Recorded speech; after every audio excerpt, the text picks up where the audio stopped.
আজকে পড়ে শোনাব রবীন্দ্রনাথের লিপিকা কাব্যগ্রন্থের মেঘলা দিনে।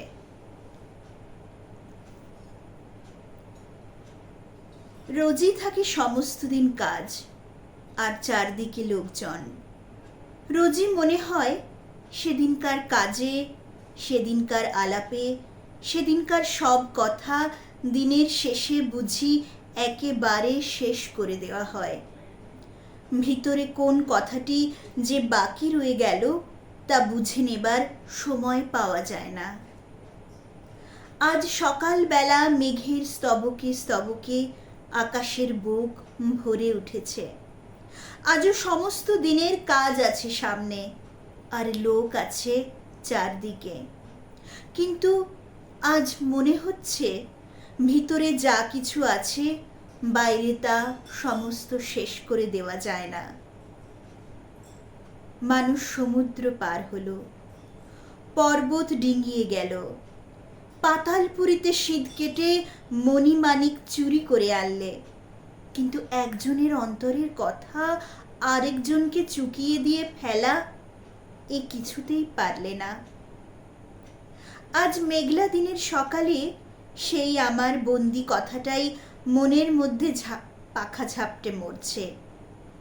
ভিতরের মানুষ বলছে, আমার চিরদিনের সেই আরেকজনটি কোথায়, যে আমার হৃদয়ের শ্রাবণ মেঘকে ফতুর করে তার সকল বৃষ্টি কেড়ে নেবে। আজ মেঘলা দিনের সকালে শুনতে পাচ্ছি সেই ভিতরের কথাটা কেবলই বন্ধ দরজার শিকল নাড়ছে। ভাবছি, কি করি?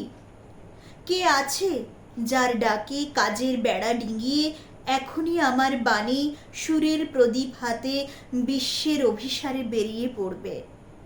কে আছে যার চোখের একটি ইশারায় আমার সব ছড়ানো ব্যথা এক মুহূর্তে এক আনন্দে গাঁথা হবে, এক আলোতে জ্বলে উঠবে? আমার কাছে ঠিক সুরটি লাগিয়ে চাইতে পারে যে আমি তাকেই কেবল দিতে পারি। সেই আমার সর্বনেশে ভিখারি রাস্তার কোন মোড়ে।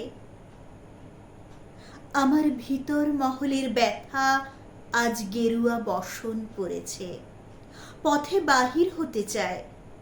সকল কাজের বাহিরের পথে, যে পথ একটিমাত্র সরল তারের একতারার মতো কোন মনের মানুষের চলায় চলায় বাজছে।